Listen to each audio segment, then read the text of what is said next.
Halo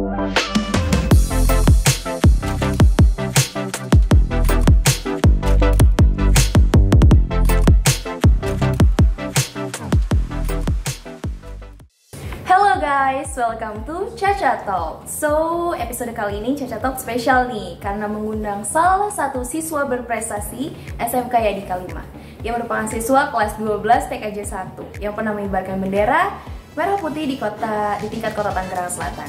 So, tanpa panjang lama langsung aja kita panggilkan Kak Adi. Halo. Halo Kak, Halo. apa kabarnya nih? Alhamdulillah baik. Caca gimana? Alhamdulillah baik juga. Kak, gue pengen ngajak lo ngobrol-ngobrol sedikit tentang pengalaman lo semasa ibadah bendera ya di tingkat kota Tangerang Selatan. Nah, itu gimana sih Kak pengalaman selama mengikuti kegiatan di klub pengibaran bendera di tingkat kota Tangerang Selatan? Kegiatan selama di sana berarti ya? Iya.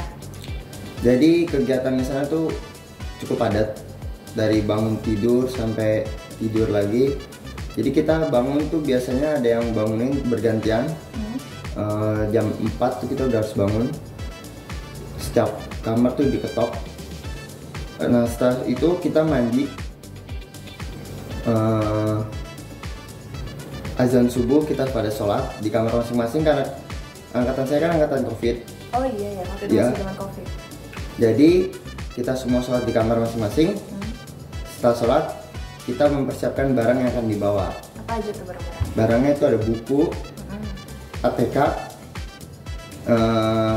Hansaplas, Beberapa alat medis. beberapa alat medis ya, obat-obatan pribadi yang dimasukkan ke dalam tas. Terus kita juga chattingan dulu, kita tanya mau pakai baju apa hari ini. Setelah itu jam 5:30 kita dianterin makanan ke kamar. Kita sarapan. Setelah sarapan kita jam 6.20 tuh udah harus ada di lobi semua. Oh, udah ngumpul di lobi Udah semua? ngumpul semua di lobi. Habis itu jam 6:30 udah dijemput untuk berangkat ke tempat latihan. Oke. Nah sampai tempat latihan tuh kita jam 7 kurang. Nyampe sana kita dites kesehatan. Habis tes kesehatan kita pemanasan. Langsung latihan. Pemanasan, latihan sampai jam 10. Jam 10 itu kita istirahat break untuk makan snack pagi. Oh gitu. Ya, snack pagi itu biasanya yang manis-manis kayak roti, susu. Oke. Setelah break mungkin 10 menit, kita lanjut latihan lagi sampai jam 12. Wah, berarti emang benar-benar di pus latihan ya waktu Full, iya Kak. Jam 12 kita break dulu, makan siang. Kalau makan siang itu kita makan nasi. Terus kita sholat untuk yang menunaikan sholat. Setelah sholat, kita sekitar jam 12:30 kita balik lagi ke tempat latihan. Kita lanjut latihan lagi sampai jam 3. Oh gitu. Di jam 3 kita break lagi untuk makan snack sore. Yang biasa itu snacknya yang gurih-gurih. Oh, Ya, contohnya kayak spaghetti, gyoza, dan lain. ini enak dong ya? Ya, enak bisa. Enak sih. Perbaikan gizi. Perbaikan gizi, Iya. benar. Terus gimana lagi? Terus abis kita snack sore itu kita lanjut latihan lagi sampai jam 5:30.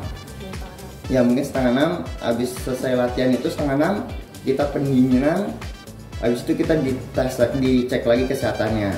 Oh, jadi sebelum mulai sama nanti pas dia itu ada tes kesehatan. Ya, jadi kita di situ ditungguin lah sama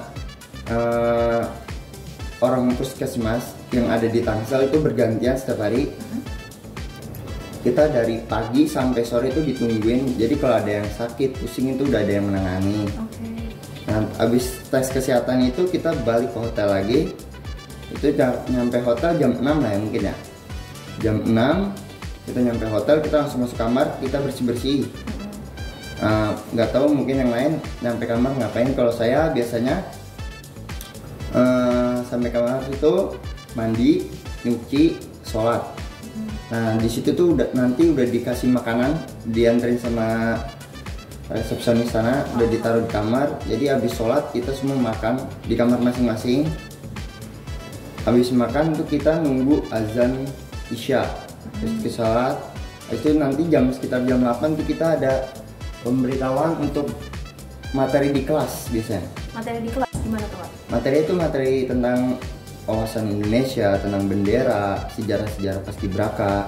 Itu tapi yang disampaikan di aula, ada di bawah. Itu jam 8 kita semua harus turun sampai jam setengah 10. Setengah 10 malam? Iya. Wow, terus? Setengah 10, habis kita selesai makan malam, kita balik ke kamar.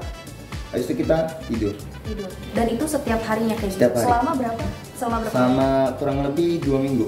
2 minggu? Iya. Wow.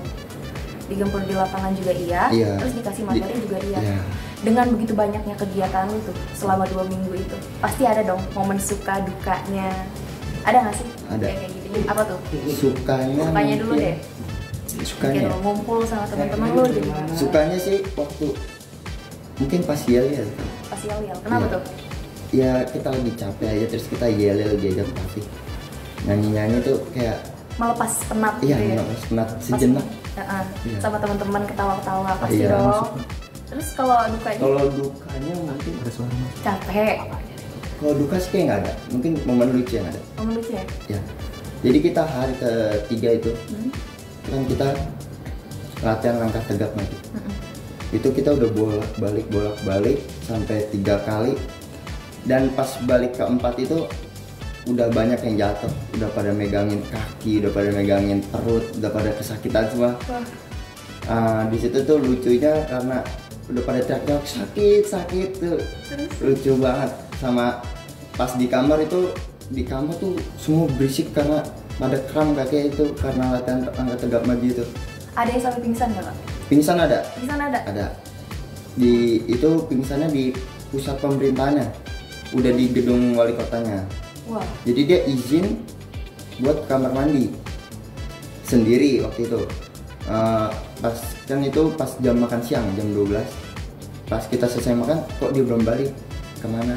Terus pas dicek pelatih, ternyata pingsan. Wah. Karena dia nggak bawa teman ke kamar mandi. Nah setelah itu kita kalau ke kamar mandi harus bawa teman. Buat body protector lah, buat jaga-jaga. Dampingin juga ya. Takutnya kalau ada apa-apa ada. Dan selama di sana ada nggak sih Kak momen yang paling benar-benar mengesankan, yang paling inget sampai sekarang tuh apa? Selesai ngibarin sih.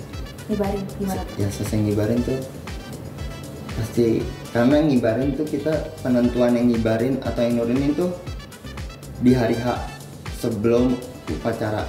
Oh gitu. Ya kan gua kan pasukan 8 Hatta. 8 Hatta. Iya, jadi pasukan itu ada 17 Soekarno, 17 Hatta, 8 Soekarno, 8 Hatta. Nah, gua ada di 8 Hatta. Itu beda-beda ya? Beda. Tugasnya beda. Gua ada di 8 Hatta. Nah, pas mungkin 10 menit sebelum upacara itu baru diumumin. Jadi yang main hari ini yang melaksanakan pengibaran 17 Soekarno dan 8 Hatta. 17 Soekarno dan 8 Hatta. Iya. Jadi pasukan gua pagi pengibaran. Nah itu kan ngibar. Nah selesai ngibar itu yang paling mengesankan juga. Ada rasa bangganya, capek. Bangga, sedih, terharu.